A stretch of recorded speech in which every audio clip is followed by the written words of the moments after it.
SQL Made Easy Webisode 2. What is the where clause and how to use it in SQL? The where clause is used to filter records. It is used to extract only those records that fulfill a specified condition.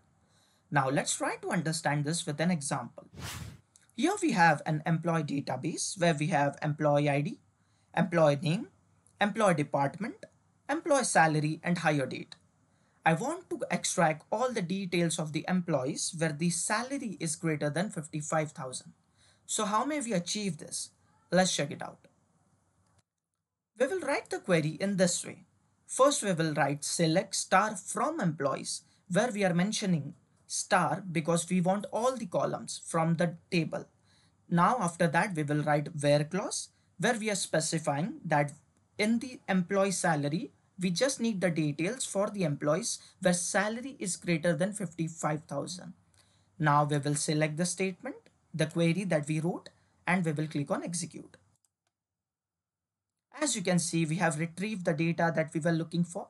We have the employee details whose salary is greater than 55,000. Now let's try to change it a bit. I want the employee details whose salary is less than 55,000. Let's try to run this query.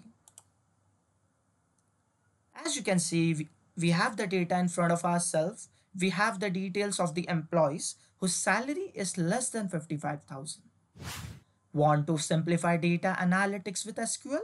Follow, like and subscribe for easy tips and insights.